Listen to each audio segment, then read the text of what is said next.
नमस्कार, मैं हूं शम्स ताहिर खान और आप देख रहे हैं वारदात। राजस्थान के एक मंत्री के बेटे पर राजस्थान की एक लड़की ने रेप का इल्जाम लगाया। इस सिलसिले में दिल्ली में एक एफआईआर दर्ज हुई। इस एफआईआर के मुताबिक मंत्री के बेटे ने शादी का झांसा देकर न सिर्फ लड़की के साथ जबरदस्ती की, बल्कि उसकी अश्लील तस्वीरें उतारकर उसे लगातार ब्लैकमेल करता रहा। इतना ही नहीं, मंत्री के बेटे ने लड़की को यह भी धमकी दी कि अगर उसने अपना मुंह खोला तो उसका अंजाम भी वही होगा जो राजस्थान की भंवरी देवी का हुआ था। दिल्ली पुलिस की तमाम कोशिशों के बावजूद मंत्री का बेटा अभी तक हाथ नहीं आया।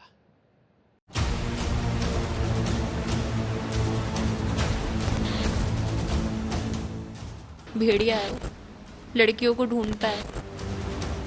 पर रोहित ने एसएचओ के सामने मेरे साथ मारपीट की और वो कुछ नहीं कर पाए। बोलता है कि क्या हुआ, मिल गया सुकून, कर लिया एफआईआर। उसने मुझसे एक शादी का झूठा नाटक रचा था। तो महेश जोशी जी बता सकते हैं कि कैसे उन्होंने अपने पद का दुरुपयोग किया। कानून तो सबके लिए समान है। कानून में जो प्रावधान होंगे वो सब प्रावधान किए जाएंगे। देखिए, कानून अपना काम करे सब जगह पर, उसमें किसी को एतराज नहीं हो सकता कि कानून के हिसाब से आप कार्रवाई करो। चाहे छोटा आदमी हो, चाहे बड़ा आदमी हो, चाहे नेता हो, चाहे कोई हो, उसमें एतराज नहीं हो सकता है।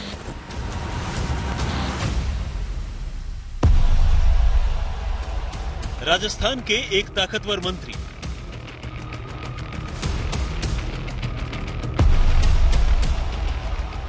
का दबंग बेटा,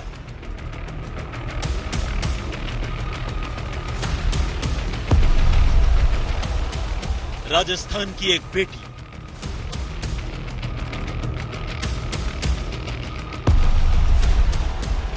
और भंवरी देवी की कहानी दोहराने की धमकी।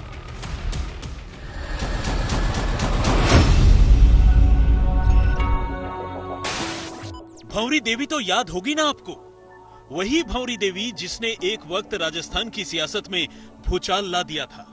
बाद में उसी भंवरी देवी को बड़ी बेरहमी से मार दिया गया। तब इस केस में राजस्थान के मंत्री समेत कई नेता नाप दिए गए थे।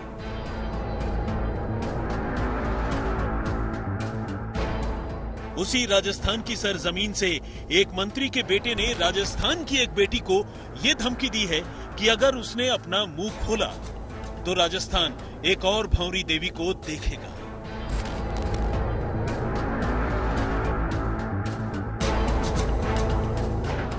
पर कमाल देखिए, एफआईआर की शक्ल में कानून के पन्नों पर मंत्री के बेटे का काला चिट्ठा काले अक्षरों में लिखा होने के बावजूद राजस्थान की सरकार और पुलिस आंखें मूंदे बैठी है। सत्ता, ताकत, हैसियत और हुकूमत के बीच से निकली ये वो कहानी है जिसे अगर वक्त रहते अंजाम तक नहीं पहुंचाया गया तो सचमुच कोई हैरत नहीं होगी अगर राजस्थान में एक बार फिर से भंवरी देवी की कहानी दोहरा दी जाए।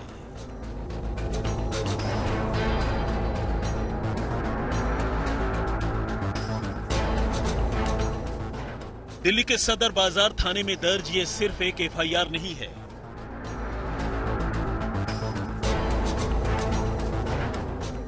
इस एफआईआर की हर लाइन कहानी है उस दरिंदगी की जिसे राजस्थान के मंत्री महेश जोशी के साहबजादे रोहित जोशी ने एक बेबस लड़की पर ढाए। राजस्थान से लेकर हिमाचल और हिमाचल से लेकर दिल्ली तक मंत्री के साहबजादे ने जब जहां मौका मिला उस बेबस मजलूम लड़की को मारा पीटा, नोचा खसोटा और बार बार उसकी अस्मत को तार तार किया। शायद लड़की को भी पता था कि सत्ता में बैठे लोगों के इशारे पर राजस्थान में तो इंसाफ मिलने से रहा, इसीलिए उसने दिल्ली पुलिस के सामने अपनी आप बीती सुनाई और दिल्ली पुलिस ने मंत्री के बेटे के खिलाफ एफआईआर दर्ज कर ली। एफआईआर दर्ज करने के बाद से दिल्ली पुलिस की एक टीम ने जयपुर के कई चक्कर काटे, लेकिन रोहित जोशी हाथ नहीं लगा। राजस्थान पुलिस ने भी उसे पकड़वाने में कोई दिलचस्पी नहीं दिखाई। यही वजह है कि रेप का एक आरोपी सबकी आंखों के सामने होते हुए भी अब तक कानून से दूर है। आखिर क्या है ये पूरा मामला? ये लड़की कौन है? मंत्री के बेटे के चंगुल में कैसे फंसी? रेप के इस कहानी में भंवरी देवी कहां से आ गई? तो आइए सबसे पहले सिलसिलेवार पूरी कहानी समझते हैं। कहानी एफआईआर की जुबानी। इस कहानी की शुरुआत हुई साल 2021 के शुरुआती दिनों में, जब रोहित के साथ पीड़ित लड़की की फेसबुक पर मुलाकात हुई। जल्द ये मुलाकात बातचीत और फिर दोस्ती में बदल गई। अब रोहित और लड़की का मिलना जुलना शुरू हो गया।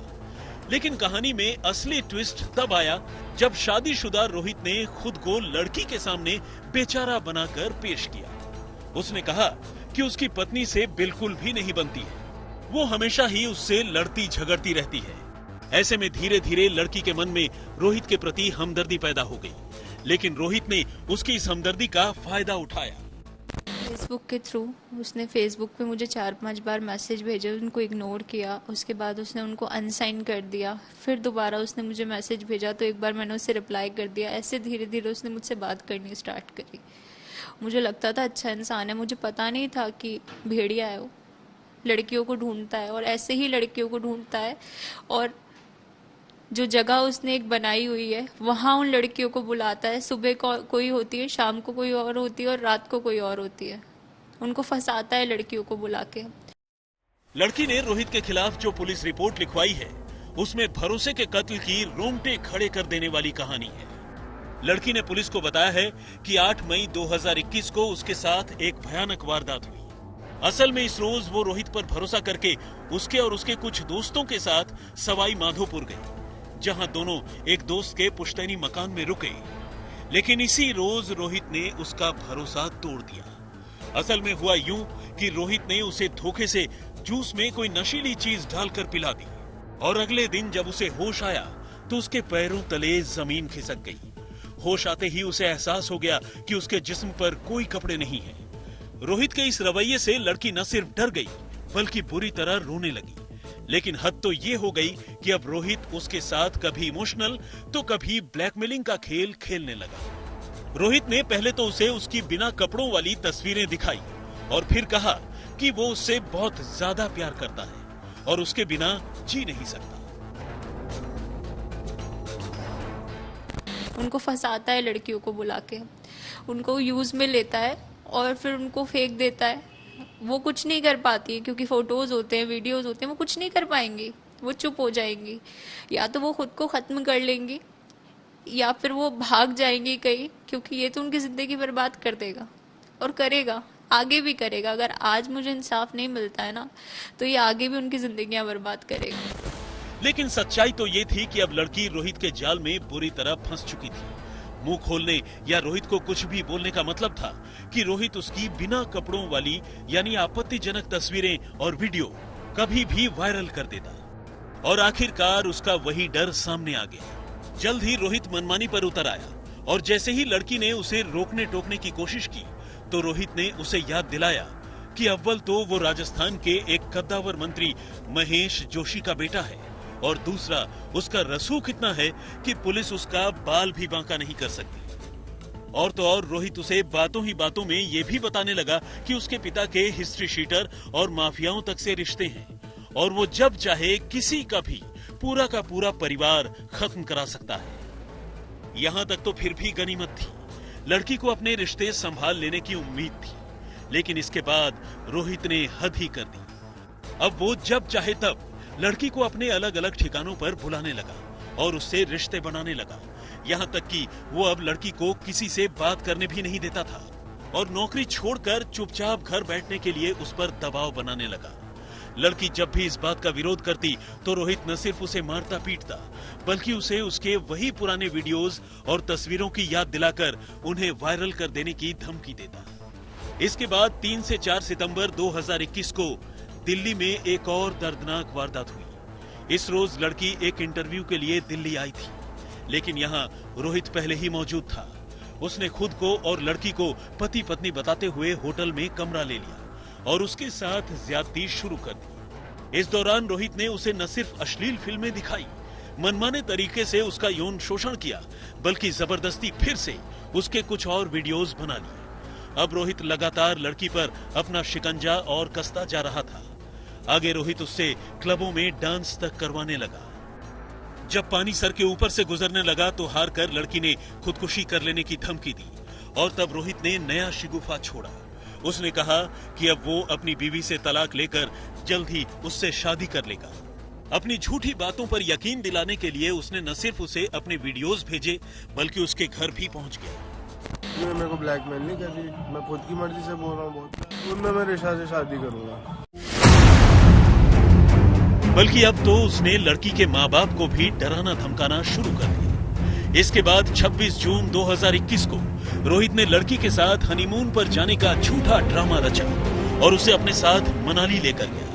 वहां उसने लड़की के साथ ज्यादती तो की ही, मुंह खोलने पर गोली मार देने की धमकी दी। लगातार हो रही इस ज्यादती का असर यह हुआ कि लड़की प्रेग्नेंट हो गई। लेकिन इसके बाद जो कुछ हुआ उसे सोचकर ही किसी के भी रोंगटे खड़े हो जाएंगे। रोहित ने लड़की को एक दोस्त के दफ्तर में बुलाया, जबरदस्ती शराब पिलाने की कोशिश की और फिर जबरदस्ती कर कुछ गोलियां उसके मुंह में डालकर उसे कुछ तब तक इस तरह से दबोचे रखा जब तक लड़की ने गोलियां निगल नहीं ली। जब ये सिलसिला हद से ज्यादा बढ़ने लगा तो 9 नवंबर 2021 की रात को लड़की ने खुदकुशी कर लेने की कोशिश की। लड़की ने खुदकुशी के इरादे से कुछ गोलियां खा ली और फोन कर रोहित को इसकी जानकारी भी दे दी।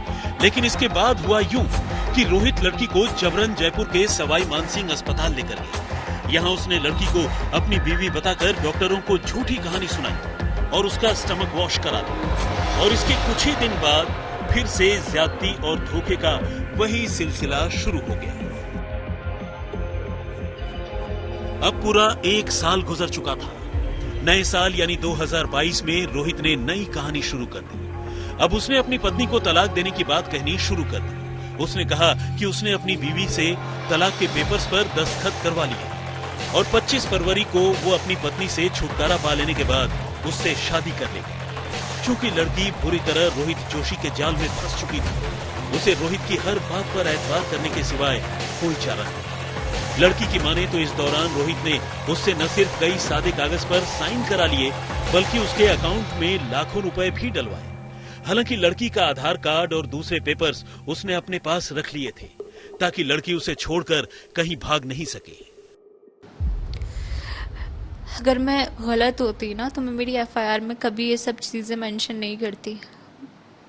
जिस तरीके से डाले उसकी जांच होनी चाहिए कि आखिर वो पैसा कहाँ से आया।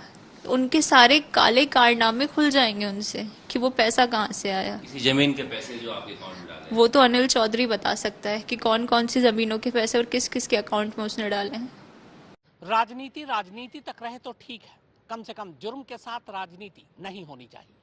पीड़ित लड़की और उसके परिवार वालों का इल्जाम है कि राजस्थान सरकार और राजस्थान पुलिस मंत्री के बेटे को बचाने की कोशिश में जुटी है। वहीं राजस्थान के मुख्यमंत्री अपने ही राज्य की बेटी को इंसाफ दिलाने की बजाय इसे विपक्ष की राजनीति बता रहे हैं।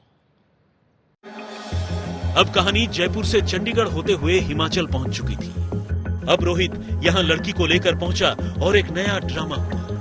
यही रोहित के एक दोस्त अनिल चौधरी ने उससे मुलाकात की।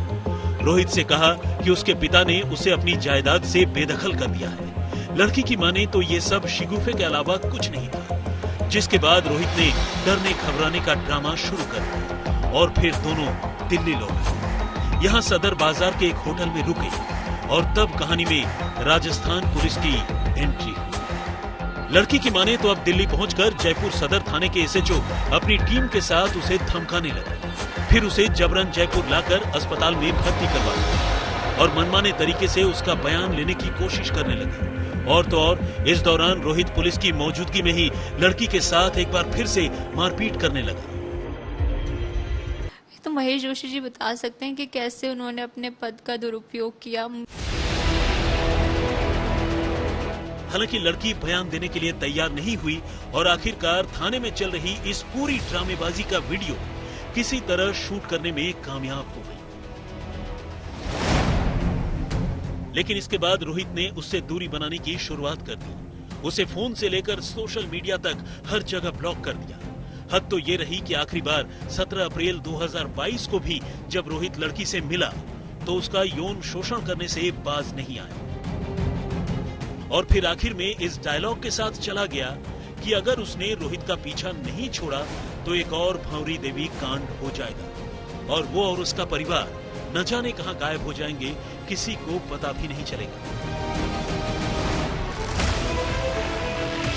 अब एक मंत्री पिता के बलात्कारी बेटे के खिलाफ दिल्ली के सदर बाजार थाने में लड़की ने तहरीर दी, जिस पर पुलिस ने आईपीसी की धारा 376, 328, 312, 366, 377, 506 और 509 के तहत 9 मई को एफआईआर दर्ज की। लेकिन कमाल यही है कि मंत्री पुत्र लगातार छुपता फिर रहा है और इल्जाम है कि राजस्थान का पूरा सरकारी तंत्र ही उसे बचाने की कोशिश कर रहा है।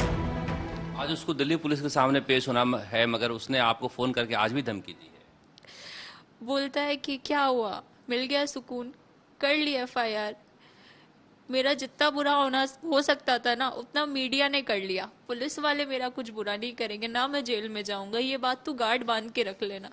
पता चला मुझे, पहली बार एहसास हुआ कि अगर नेता का बेटा है ना, तो पुलिस से पहले उसकी जमानत हो जाती है, जेल जाने से पहले तो उसकी जमानत हो जाएगी। अब बेटा तो फरार है, लेकिन मंत्री जी अपने बेटे को संस्कारी बताते नहीं थक रहे। आज तक ने इस सिलसिले में रोहित के पिता और राजस्थान के मंत्री महेश जोशी से बात की। उनका कहना है कि उनका बेटा ऐसा कर ही नहीं सकता। ये कह चुका हूँ, मैं न्याय के साथ हूँ, सच्चाई के साथ हूँ, कानून को मानने वाला आदमी हूँ। दिल्ली पुलिस मुझसे संपर्क करेगी तो जो मुझसे पूछेगी मैं उसका उचित जवाब दूंगा। जांच में पूरी तरीके से सहयोग करूंगा। पुलिस जांच करे और जो सच्चाई है उसको सामने लेकर। कानून तो सबके लिए समान है और कानून में जो प्रावधान होंगे वो सब प्रावधान किए जाएंगे। राजस्थान पुलिस का कमाल देखिए, थाने का एसएचओ पुलिस कांस्टेबल को लेकर बिना कोई मुकदमा दर्ज के दिल्ली जाता है, लड़की को जबरन लेकर आता है, अस्पताल में भर्ती कराता है, वहां से डिस्चार्ज कराता है और आधी रात को एसएचओ के सामने आरोपी लड़की को पीटता है। ये सारे आरोप लड़की ने राजस्थान पुलिस पर लगाए हैं। एसएचओ पर आरोप लगने के बाद इस थाने के एसएचओ छुट्टी पर चले गए हैं, पता नहीं कब तक आएंगे। पुलिस वाले बता रहे हैं कि एक दिन आए थे, छुट्टी के दौरान ही और वापस चले गए हैं। इस तमाम सिलसिले के बीच सबसे अफसोसनाक पहलू ये है कि राजस्थान के मुख्यमंत्री अशोक गहलोत को इसमें भी राजनीति नजर आ रही है। वो इसे विपक्ष की साजिश बता रहे हैं। अब इस पूरे मामले पर राजस्थान के मुख्यमंत्री अशोक गहलोत का क्या कहना है वो भी सुन लीजिए। अब किसी के भाई पे, किसी के बेटे पर, ये तो देखो बात सुनो, समाज में सब तरह की बातें होती है। जब तक आपको ये नहीं लगे कि राजनीतिक हस्तक्षेप हो रहा है, मैं गंभीरता से कह रहा हूँ आपको, कई बार मीडिया वाले भाई को लेके, बेटे को लेके, पत्नी को लेके कुछ बोल देते हैं, छापते रहते हैं, वो अच्छी परंपरा नहीं है। हाँ, अगर आपको लगे आप राजनीतिक पद पे बैठे हुए हो, एमएलए हो, एमपी हो, मंत्री हो और आप अपने पद का प्रभाव का उपयोग कर रहे हो बचाने के लिए, तब आप आरोप लगाओ उस विधायक पर, एमपी पर या मंत्री पर। अगर कोई रिलेटिव कोई काम करता, गलत काम करता, कानून से अपना काम करेगा। बहरहाल अब जब सरकार खुद ही इंसाफ के आड़े नजर आने लगे तो भला राजस्थान की बेटी को इंसाफ मिले भी तो कैसे मिले। शरद कुमार, जयपुर, आज तक। तो वारदात में फिलहाल इतना ही, मगर आज तक पर खबरों का सिलसिला लगातार जारी है।